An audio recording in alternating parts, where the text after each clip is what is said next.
সালাউদ্দিন সাহেব বিদ্যুৎ মন্ত্রীদেরকে ট্রেনিং দেওয়া হলো কিভাবে এই হাসিনা পড়ে গেলে কিভাবে তাদেরকে নিয়ে এসে এদেশের ভাগ্য কিভাবে ইন্ডিয়ার হাতে তুলে দিতে হয়। এখন আপনাদের যে পুরনো সৈনিক যারা, ওদের নামটা একটু প্রকাশ করেন, আমরা দেখি ওরা কারা, গণভোট অবৈধ, এদের আবার ভবিষ্যৎ কি? আজকে ডাকুক আন্দোলনের জন্য, ওই নেতারা যা ডাকুক, দেখেন আসে কয়জন।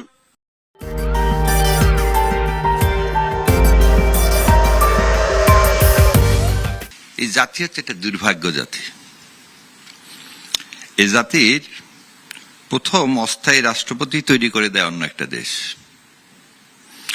প্রথম প্রধানমন্ত্রী তৈরি করে দেয় অন্য দেশ। সেই গুপ্ত এই ন্যারেটিভটাও এখন অন্য দেশ তৈরি করে দিছে। আমি আবার পরিষ্কার করে বলতেছি, তাজউদ্দিন আহমেদকে কে প্রধানমন্ত্রী বানালেন? ইন্ডিয়া বানালেন। কি 300 জন গণপরিষদ মেম্বার বসে তাজউদ্দিনকে ভোট দিয়ে প্রধানমন্ত্রী বানাইছেন? না। তখন প্রথম প্রেসিডেন্ট যে হলো, তার নাম কেউ প্রস্তাব করছে? কোনো কিছু দেখাতে পারবেন? অস্থায়ী রাষ্ট্রপতি সৈয়দ নজরুল ইসলাম সাহেবকে কে বানালো? ওই পুরা ক্যাবিনেটটাই ফর্ম করে দিলেন ইন্দিরা গান্ধী অ্যাপ্রুভ করলেন, তাজউদ্দিন সাহেব দিল্লিতে গেলেন, সেটা অ্যাপ্রুভ করে চলে আসলেন। সো ওই প্রথম দিন এপ্রিল মাসে বৈদ্যনাথ তলা থেকেই আপনি দস্তখত দিয়ে দেশ চালাতে আসছেন। আজকে তেল নাই, সার নাই। কালকে একটা ফটো কার্ড দেখলাম, সত্য মিথ্যে জানি না, এই বিদ্যুৎ মন্ত্রী বলছেন যে যদি কোথাও লোডশেডিং হয় তাহলে আমি পদত্যাগ করব। আমি গত 2 দিন বৃহস্পতিবার আর শুক্রবার উত্তরবঙ্গে ছিলাম। ডেলি 4 থেকে 5 ঘন্টা সে কারেন্ট থাকে না। তেলের আমাকে ডিসি সাহেবের কাছে অনুরোধ করে অকটেন নাই, পেট্রোল ঢুকাতে হয়েছে, ঢুকে আমি ঢাকা ফেরত আসতে পারছি। সো যখন আপনি একটা দেশে একটা সম্মুখ কিসে যাচ্ছেন, একটা দুর্ভিক্ষের দিকে যাচ্ছেন, তখন আপনাকে এমন একটা কিছু তৈরি করতে হবে যে জিনিসটা ওই আসল ঘটনাকে চাপা দেবেন। নয়ন ছাত্র দলের নেতা, এরকম লম্বা দাড়ি, যুব দলের নেতা এরকম লম্বা দাড়ি, সে কি গুপ্ত ছিল? সালাউদ্দিন সাহেব কোন ক্যাটাগরিতে ইন্ডিয়াতে থাকলেন, সেটা কি গুপ্ত ছিল? 2টা ক্যাটাগরি, একটা রাজনৈতিক অ্যাসাইলাম, নাহলে ট্যুরিস্ট ভিসা। ট্যুরিস্ট ভিসার মেয়াদ 6 মাস। এর বাইরে যখনই থাকবেন তখন তো আপনি গুপ্ত হয়ে যাবেন, ইউ আর এ ফিজিটিভ। কিন্তু তারা তো ভিন্ন রাজনীতি করে নাই। আগে আমার কথা শেষ করতে, কে ভিন্ন রাজনীতি করেননি? উনি হচ্ছে ট্রেনিং পাচ্ছেন দিল্লির কিভাবে বাংলাদেশ এসে দখল করতে হবে, আর আপনি বলেন ভিন্ন করেননি। শিবির তো আর বাংলাদেশ দখল করতে যায়নি। সালাউদ্দিন সাহেব বিদ্যুৎ মন্ত্রীদেরকে ট্রেনিং দেওয়া হলো কিভাবে এই হাসিনা পড়ে গেলে কিভাবে তাদেরকে নিয়ে এসে এদেশের ভাগ্য কিভাবে ইন্ডিয়ার হাতে তুলে দিতে হয়। আপনি বলেন গুপ্ত না? গুপ্ত কোনটা? ছাত্র শিবিরের যেসব ছেলে পেলে, আমি আবার বলে দিচ্ছি, এবার আমি একটু ছাত্র শিবিরের আগে একটু যাই। তোহা ভাই, টিপু বিশ্বাস, ওহিদুর রহমান, খালেদুর রহমান টিটু, তরিকুল ইসলাম, এনারা যে রাজনীতি করছেন, সেই রাজনীতি কি? এই গুপ্ত বললে ওই রাজনীতিকে, কেন ওই রাজনীতি কি জন্য করা হয়েছে? শেখ সাহেবের অত্যাচারে, শেখ সাহেব, আবার বলে দিচ্ছি, শেখ সাহেবের অত্যাচারে জাসদ কর্মীদেরকে এবং এই বামফ্রন্টের যারা রাজনীতি করতে তাদের সর্বহারা নাম দিয়ে আপনি মেরে ফেলে দিচ্ছেন, প্রকাশ্যে মেরে ফেলে দিচ্ছেন। কি করবে লোকগুলো? আপনি যদি বলেন যে জামাত ইসলাম শিবির, এক সময় বলেন জামাত শিবির এক, আবার এখন আসছেন শিবিরের। জামাতের কোন লোক এসে আওয়ামী লীগে ঢুকছে? একটা ছেলে তার পরীক্ষা দিতে পারতেছে না। আচ্ছা, আমি যদি হলে থাকার জন্য তার কাছে নাম লেখা, পরীক্ষাটা দিয়ে খালি একটু বের হয়ে যেতে পারি, এর নাম যদি গুপ্ত হয়, গুপ্ত। আর ভাই বললেন যে জুলুমবাজ হয়ে উঠলে, আমি আপনাদের সামনে চ্যালেঞ্জ দিলাম, এই যতগুলো ফরহাদ থেকে শুরু করে যাদের যাদের নাম বলা হয়, একটা ছেলের যদি 18 সালের শিক্ষা আন্দোলন থেকে শুরু করে যা যা করা হয়েছে, শোনেন, ইনফরমার থাকে, তাহলে প্রথম যাদের এই সিআইএ সব তাহলে গুপ্ত। ওইগুলো তো অন্য দেশে যে সরকারের মধ্যে পথে ঢুকে যাচ্ছে, মোসাদ ইরানের মধ্যে যে ঢুকে বসে আছে, এর নাম জাতীয়তাবাদ না এর নাম গুপ্ত? এর নাম ন্যাশনালিজম, এর নাম পেট্রিয়টিজম, না এর নাম গুপ্ত? আমার 10টা ছেলেকে আমি ছাত্রলীগে ঢুকাই দিচ্ছি, কারণ যখন হায়না দেশটাকে খামচায়া ধরছে, সেখান থেকে আমাকে বের হতে গেলে আমাকে যে কোনো রকমের পলিসি নিতে হবে, এবং সেজন্য আমাকে ওই হায়নার মধ্যে কি পলিসি চলতেছে সেটা জানতে হবে। এর নাম গুপ্ত না? গুপ্ত হচ্ছে দস্তখত দিয়ে আসা গুপ্ত, প্রকাশ তো করতে পারেননি। ক্ষমতায় আসছেন, আজ পর্যন্ত তো প্রকাশ করতে পারেন না তেল কি জন্য 7 সিস্টারে পাঠাচ্ছেন আমার দেশে না দিয়ে। আজ পর্যন্ত তো বলতে পারেন না পাইপলাইন বাংলাদেশ থেকে আসামে আছে, আসামে তো কোনো রিফাইনারি নাই, আসাম থেকে কিভাবে আপনি ডিজেল নিয়ে আসেন? এটা বাটপাড়ি, একটা সীমা থাকে। ইউনিভার্সিটিগুলোতে 91 থেকে 95 যে স্টাইলে চালাইছেন ওই একই স্টাইল চালাচ্ছেন। শোনেন, গুপ্ত কোনটা? গুপ্ত হচ্ছে ডক্টর ওসমান সাহেব ছিলেন শিক্ষামন্ত্রী, আর তার আন্ডারে প্রতিমন্ত্রীর কাজ হচ্ছে শ্যাডো করা। তখন শিক্ষা মন্ত্রণালয় চালাইছে, পলিসি তৈরি করছে ডক্টর ওসমান ফারুক, আর আপনি হেলিকপ্টারে করে আপনাকে পাঠাচ্ছে ছোট মানুষ, তুমি যাই ঘুরে আসো। আজকে এসে ওই একই কাজ করতেছে। তাহলে আপনি ছিলেন সেই গুপ্ত, আপনি তো জানেনই না পলিসি, দেশ চালাবেন কিভাবে। সেজন্য নিয়ে আসছেন এখন কি আবার কিছু রক্ত স্নাত যাক, কিছু রক্ত পড়ুক, তাহলে মানুষ যাতে এই তেল ডালের দাম বাড়তেছে, আছে কারেন্ট নাই, তেল নাই, এগুলো থেকে ডাইভার্ট করা যায়। শুনে এই ডাইভার্টের করুন ফলাফল হচ্ছে 15 আগস্ট 1975। আপনি যেখানে বললেন যে বিএনপির 20 থেকে 30 হাজার লোক কোথায় ছিল? কচু ক্ষেতের মধ্যে লুকায় ছিল। আরে ভাই, আপনি আমাকে বলেন তো, আপনি এমপি প্রার্থী দিলেন যে ভদ্রমহিলাকে, সে কি গুপ্ত ছিল এতদিন আওয়ামী লীগের মধ্যে? আওয়ামী লীগের মানব বিষয়ক সম্পাদক গোপালগঞ্জের সে ভদ্র মহিলাকে যে আপনি আজকে এমপি ক্যান্ডিডেট দিলেন, হয় এটা গুপ্ত নালে ইন্ডিয়ার প্রেসক্রিপশন, কোনটা সেটা আগে ক্লিয়ার করেন, তারপর মানুষের দিকে যান। মানে আমি বারবার এক উদাহরণ দিই, সুই বলে ঝাঁঝর, তোমার পিছনে অনেক ফুটা, তাকে নিজের ফুটাগুলো বন্ধ করেন, তারপর মানুষের দিকে। আর এইভাবে ছাত্রদের জীবন নিয়ে, যে ছাত্রদের জন্য আপনি ফিরতে পারলেন, ছাত্রদের জন্য তো আপনি ফিরতে পারেন না, আপনি তো অন্য দেশের ইশারায় ফিরতে পারছেন, সেজন্য আপনার ছাত্রদের গ্রহণ করতে হয় না। আমরা একটা জিনিস জানতে পারলাম যে 20,000 কোটি টাকা ছাপানো হয়েছে। এটা কিন্তু কোনো উইদাউট ডিসকাশন। 40,000 41,000 কোটি টাকা ঋণ নেওয়া হয়েছে। তাহলে এটা কিন্তু খুবই 2-2.5 মাসের মধ্যে আপনি তাহলে 20 আর 40 61,000 কোটি টাকা এই আসলে গেল কোথায়?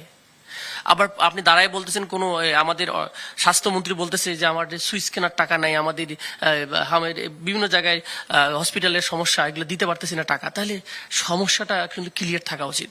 আমি এতক্ষণ আগে একটু পড়ার চেষ্টা করলাম যে পার্লামেন্টের সংসদের দায়িত্বগুলো কি, এর মধ্যে সংসদ সদস্যদের কয়টা কাজ।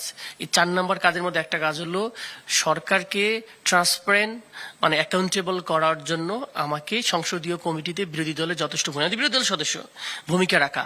তা ট্রান্সপারেন্ট আপনি কেমনি করবো বলেন? ট্রান্সপারেন্টটা করার একটা উদ্দেশ্য, আমাকে প্রশ্ন করি আমরা জানার জন্য কে কে আমরা ঋণ খেলাপি, আমরা দেখেছেন কে কে কিরকম অন্যায় করছে, কোন কোন দপ্তরে কি কি অসঙ্গতি পাচ্ছে সেটা কথা বলা। 2 নম্বরে বিভিন্ন কমিটিতে যদি ঢোকার সুযোগ থাকে সেখানে অ্যানালাইসিস ইনভেস্টিগেট করা। এই জন্য আমরা জ্বালানি ইস্যুটা যদি একটা মেজর ইস্যু, বাংলাদেশের সবার সাথে জড়িত। শুধু এটা দেখেন, বিদ্যুৎ সমস্যা হয়েছে জ্বালানির সাথে, উৎপাদন খাতে হয়েছে, সবগুলো খাতে আমাদের এখানে ফরেন রেমিটেন্সে দেখেন আমাদের চলে যাচ্ছে, আমাদের অর্ডারগুলো বাইরে চলে যাচ্ছে। এটা মেসিভ আকারে বাংলাদেশে একটা ক্ষতিগ্রস্ত হবো। ডেফিনেশন গুপ্ত রাজনীতি আমরা ছোটবেলা থেকে শুনে আসছি, আন্ডারগ্রাউন্ড পলিটিক্স যেটাকে বলে, ওটাই তো গুপ্ত রাজনীতি। কিন্তু এখন যেটা হয়েছে, এখন যে গুপ্ত রাজনীতি বলতে যে জিনিসটা বোঝানো হয়েছে সেটা আসলে ভয়ঙ্কর। যত স্ট্র্যাটেজি আপনি বলেন না কেন, এটা এটা এটা ভয়ঙ্কর স্ট্র্যাটেজি।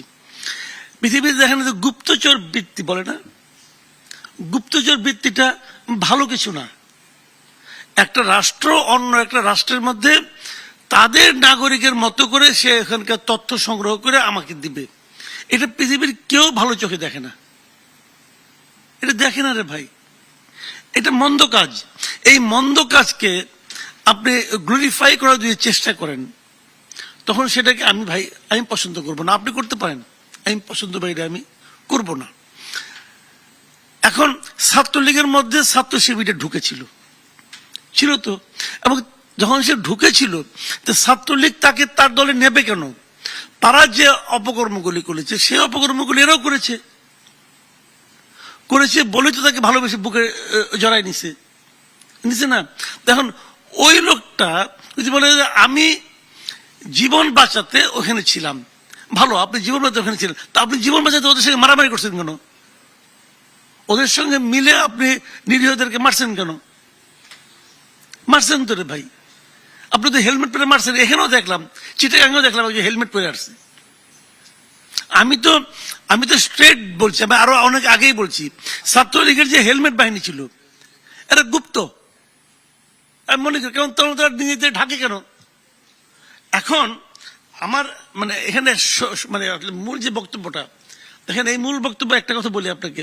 ছাত্র দলের সভাপতি রাকিব আছে না, শুরুর দিকে যখন জানা গেল যে সাদিক কায়েম, ফরহাদ এরা ছাত্র শিবিরের লিডার ছিল, তখন কিন্তু এই রাকিব একটা কথা বলছিল যে গত 15 বছরে ছাত্র শিবিরে, যেহেতু এইবার কমিটি আছে এখন একটা, নিশ্চয়ই গত 15 বছরে তাদের কমিটি ছিল, এই কমিটির নামগুলো একটু প্রকাশ করেন। করে নাই কেন?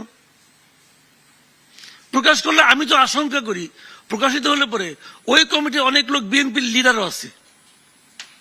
রতন ভাই আছে কিনা বলতে পারবো না, বলা যায় না কিছুই। আপনি 15 বছর প্রকাশ করেন না কেন? প্রকাশ করেন না কেন? তখন বরং ছাত্র আপনার শিবিরের পক্ষ থেকে বলা হয় আপনারা উত্তেজিত হয়েন না। উত্তেজনা অনুত্তেজনা কি আছে? আপনার এতদিন আপনার বলতে পারেন না ছাত্রলীগ ছিল, হাসিনা ছিল, বলতে পারেন নাই মার খাইতে হবে, অমুক খাইতে হবে, সব মানলাম, ওরা তখন পলাইছে। এখন আপনাদের যে পুরনো সৈনিক যারা, ওদের নামটা একটু প্রকাশ করেন, আমরা দেখি ওরা কারা। 180 দিনের মধ্যে মাননীয় প্রধানমন্ত্রী নিজে বলছেন যে আমি যদি কথা না রাখতে পারি তাহলে তো আমাকে মানুষকে আর আগে ভোট দিবে। সো 180 দিন হচ্ছে লাইফ লাইন। বিএনপি যদি 180 দিনের মধ্যে জুলাই সনদ বাস্তবায়ন করে, তার চেয়ে জনপ্রিয় আর কেউ হবে না, এটাও বলে দিচ্ছি। কিন্তু 180 দিনের মধ্যে যদি আপনি না করেন, তার চেয়ে ঘৃণিত আর কেউ হবে না। কারণ তাকেও মনে রাখতে হবে 12 ফেব্রুয়ারি ইলেকশন করে কিন্তু সে টিকে থাকতে পারেনি 1996 সালে। আর 17 বছরের যে পেতাত্তা, তাকে যদি ফিরে আনার, হাসিনাকে এই দেশে ফিরে আনার কোনো দরকার নাই রে ভাই। আওয়ামী লীগকে আর আপনি বিএনপি, আপনি যে আদর্শে আছেন, আপনি কোনদিন আওয়ামী লীগ হতে পারবেন না চেষ্টা করলেও। ডক্টর ইউনূসের অর্ধেককে মানি, অর্ধেককে মানি না। তার মানে কি ডক্টর ইউনূস লেজিটিমেট আবার লেজিটিমেট গভর্নমেন্ট না? আপনি তো এই প্রশ্ন দাঁড় করায় দিলেন ভবিষ্যতে যে ডক্টর ইউনূসের এই অর্ধেক মানলাম, এই অর্ধেক মানলাম না, তাহলে ডক্টর ইউনূসের এই কাজগুলো অবৈধ, এই কাজগুলো বৈধ। গণভোট কোনো আইন না, কাজেই এইগুলো একটু জোড়াতালি মার্কা জিনিসটা ভাই। আপনি জুলাই সনদ যেটা বলতেছেন বলেন, এর সঙ্গে যতটুকু 31 দফা মিলবে ঠিক ততটুকুই টিকবে। তাহলে গণভোটের ভবিষ্যৎ কি? কোনো ভবিষ্যৎ কি নাই। হবে? একটা অবৈধ জিনিস কি ভবিষ্যৎ কি? গণভোট তো অবৈধ, এর আবার ভবিষ্যৎ কি? আমি নিজে গণভোটের কথা বলি। আমি নিজে গণভোট, তো আমার সামনে 800 ব্যালট। গণভোটের অনেক কিছু আমি পছন্দ করি, তো ওইটা মনে করে আমি প্রথমে হা মাকে ভোট দিয়েছিলাম, পরে দেখলাম অনেক কিছু আবার অপছন্দ করি, আবার নাতে একটা বেড়ে দিছি। আমি দুইটাই মারছি। বাংলাদেশে যারা গণভোট দিয়েছে, আমি চ্যালেঞ্জ দিয়ে বলতেছি 95% লোক গণভোট না বুঝা দিছে, না বুঝা দিছে। কিসের এই গণভোটের কোনো মূল্য আছে নাকি? একটা প্যাকেজ দিয়ে দিচ্ছে, যে প্যাকেজের মধ্যে আপনি এতগুলি প্রশ্ন, সবগুলি প্রশ্ন উত্তর হা হবে, হয় নাকি? এটা কিন্তু বিরোধী এটা দলের হলো কি আলী রিয়াজ, ডক্টর ইউনূস, এই সমস্ত মতলবী লোকের একটা এমন একটা আওলা, তারা মনে মনে বলছে যে এমন একটা আওলা পেজগি লাগাই যামু যে তোমরা সংসদে আসার পর এইটা নিয়ে কয়দিন মারামারি করবা। এই লোকগুলিকে ধরে আনা উচিত এখন। আলী রিয়াজ কই? এই লোক কোথায়? ওকে তো আমি দেশদ্রোহী বলি, যদিও সে আমার টিচার ছিল। সে তো দেশদ্রোহী, একটা দেশের এত বড় ক্ষতি করে দেশে, এই দেশ থেকে পালায় চলে গেছে। এখন তো রাখেন তাকে। বিরোধী দল আন্দোলনের হুঁশিয়ারি দিচ্ছে। শুনেন, আমি বলি, অনেকে বলে আন্দোলন করে কিছু হবে না, আন্দোলন ডাকুক না। শুনেন, অগাস্টে যে আন্দোলনটা হয়েছিল, একটা বলে রাখি আপনাকে, অগাস্টে যে আন্দোলন হয়েছিল, অনেকের সিফাসলা হয়ে গেছে কিন্তু, যে আমি করছি, আমি করছি, আমি করছি। ভাই, এই আন্দোলন করছে জনগণ। জনগণের মধ্যে হাসিনার বিরুদ্ধে এত ক্ষোভ জমা হয়েছিল, সেই জমা হওয়া ক্ষোভ, পুঞ্জীবিত ক্ষোভ, সেই ক্ষোভের কারণে আন্দোলন হয়েছে। আজকে ডাকুক না আন্দোলনের জন্য, ওই নেতারা যা ডাকুক, দেখেন আসে কয়জন।